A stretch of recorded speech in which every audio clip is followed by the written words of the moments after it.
មុខរបរទី5គឺសេវាសម្អាតផ្ទះតាមពិតនេះមិនមែនជាមុខរបរថ្មីទេគឺមានអ្នកដែលធ្វើអាជីវកម្មនេះជោគជ័យបាទជោគជ័យ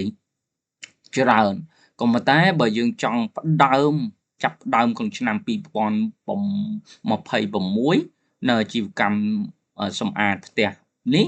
គឺយើងត្រូវតែគិតគូរអំពីលក្ខណៈពិសេសណាមួយហើយដែលកើតលើភាព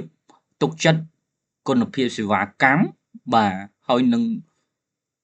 លក្ខណៈពិសេសណាមួយដែលគេត្រូវការយើងដែលគេអាចកត់សម្គាល់ថាយើងពិសេសពីសេវាមុនបាទគុណតម្លៃបន្ថែមរបស់យើងណាមួយដូច្នេះយើងក៏នៅតែអាចប្រកួតប្រជែងជាមួយនឹងអាជីវកម្មចាស់ៗបានដែរមុខរបរឬអាជីវកម្មទី6ការងារទី6ហ្នឹងគឺយើងអាចបើកជាបណ្ណាល័យបាទបណ្ណាល័យគេហៅបណ្ណាល័យកាហ្វេហើយនឹង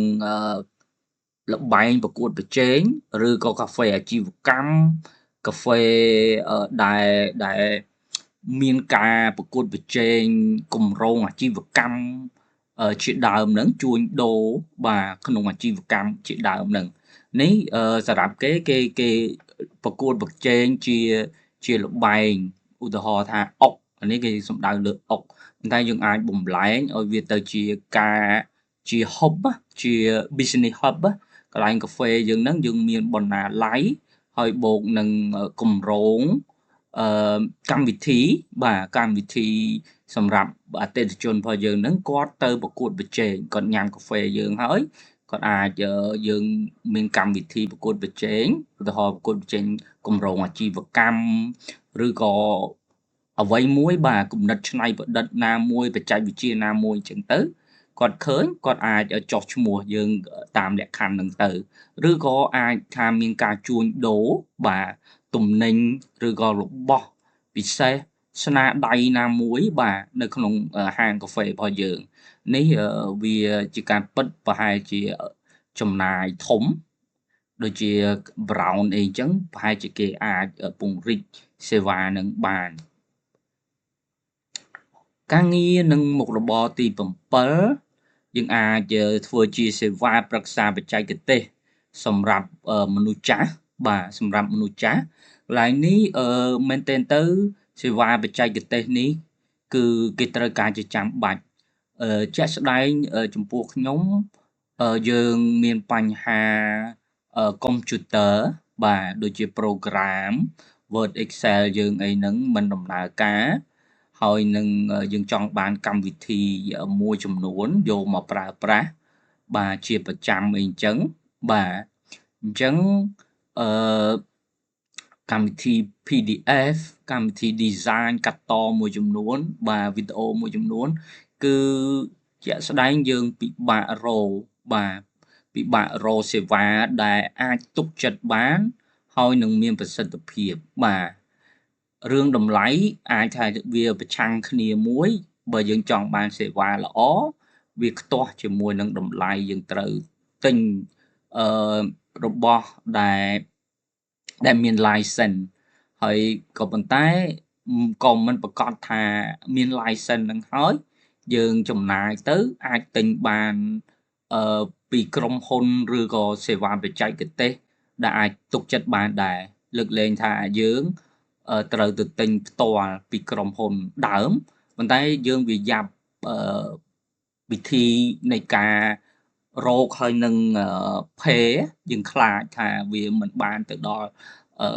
ក្រុមហ៊ុនហ្នឹងជាក្រុមហ៊ុនបោកទៀតបាទអញ្ចឹងដល់ពេលសម្រាប់យើងដូច្នេះយើងត្រូវការបច្ចេកទេសទីប្រឹក្សាឬក៏បច្ចេកទេសព័ត៌មានវិទ្យាហ្នឹងនៅប្រទេសយើងដែលអាចទុកចិត្តបានហើយក៏មានសេវាកម្មជួសជុលបាទកុំព្យូទ័រដំឡើងកម្មវិធីជាដើមហ្នឹងគឺយើងនៅត្រូវការច្រើនបាទក៏ប៉ុន្តែយើងហាក់ដូចជាលំបាកដែរនេះគឺជាបទពិសោធន៍ផ្ទាល់ខ្លួនដែលបានជួបបាទសម្រាប់ការងារទី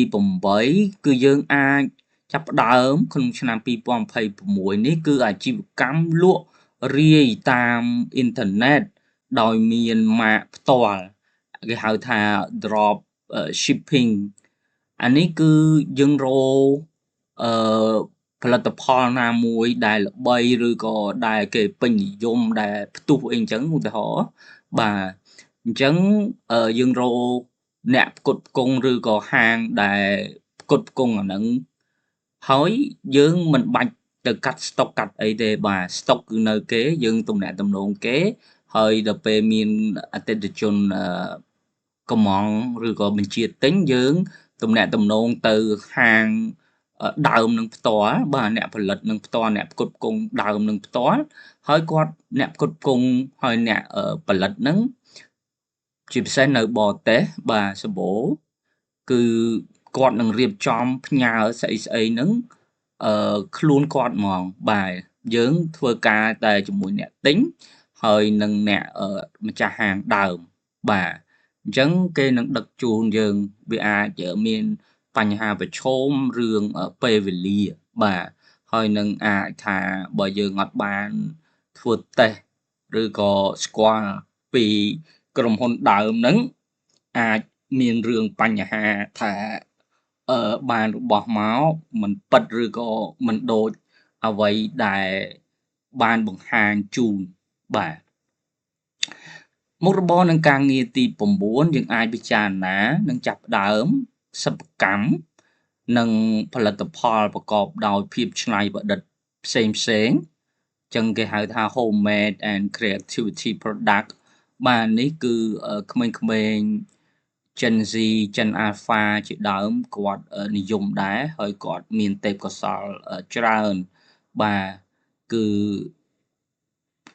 មានការពេញនិយមប៉ុន្តែដល់តែយើងរកឲ្យឃើញ niche ឬក៏លក្ខណៈពិសេសណាមួយបាទទើបយើងអាចធ្វើហើយនឹងមានទេពកោសល្យមួយចំនួនបាទទាមទារទេពកោសល្យមួយចំនួនយើងនឹងមើលលម្អិតបាទចំណែកឯអាជីវកម្មឬការងារទី10នេះបាទគឺអ្នកបង្កើតមាតិកាដែលយើងនិយាយថា MMO ហ្នឹងបាទចំពោះរឿងរកលុយតាម platform នានានេះដែលយើងថា MMO នេះបង្កើតមាតិកានេះ MMO យើងធ្លាប់ឮថា MMO ហ្នឹងបាទសម្រាប់ខ្ញុំឱកាសមួយសម្រាប់អ្នកធ្វើមាតិកាហើយដែលបងប្អូនយើងអាចចាប់ផ្ដើមបានបាទគឺការបង្កើតមាតិកានៅលើរលុយតាម YouTube ខ្ញុំឃើញថារលុយនៅតាម YouTube ហាក់ដូចជាងាយជាងបាទលើ Facebook ហើយនឹងលើ TikTok ខ្ញុំអត់ដែរសាកទេប៉ុន្តែលើFacebook ខ្ញុំធ្លាប់លេងច្រើនខ្ញុំមិនប្រាថ្នារកលុយទេបាទប៉ុន្តែខ្ញុំឃើញហាក់ដូចជាលក្ខខណ្ឌគឺរញ៉េរញ៉ៃច្រើនបាទអញ្ចឹងតែខ្ញុំបានជោគជ័យបានមិនធំធេងក៏ប៉ុន្តែបានតិចតួចខ្ញុំសង្កេតឃើញថានៅលើ YouTube ហាក់ដូចជាងាយជាងបាទគឺយើងបំពេញតែលក្ខខណ្ឌ Subscriber 4000 Subscriber ឬក៏នឹងបាទនឹង1K សំទោស 1K Subscriber និង4000ម៉ោងនៃការ view ហ្នឹងនៃការទស្សនាហ្នឹងគឺយើងអាចក្លាយជាដៃគូរកលុយហើយយើងបញ្ចូលហើយការបំពេញលក្ខខណ្ឌអីនោះហាក់ដូចជាស្រួលបាទហាក់ដូចជាស្រួលបាទនេះខ្ញុំនឹងលម្អិតទៀតបាទអំពីការរកលុយតាម YouTube ហើយខ្ញុំនឹងព្យាយាមចែករំលែកជាមួយបងប្អូនដែលមិនទាន់ចាប់ផ្ដើមឬក៏មានការគាំងបាទអញ្ចឹងយើងនឹងចាប់ផ្ដើមទាំងអស់គ្នាខ្ញុំនឹងមានវីដេអូចែករំលែកផ្ដោតជាពិសេសលើការបង្កើត YouTube នេះបាទ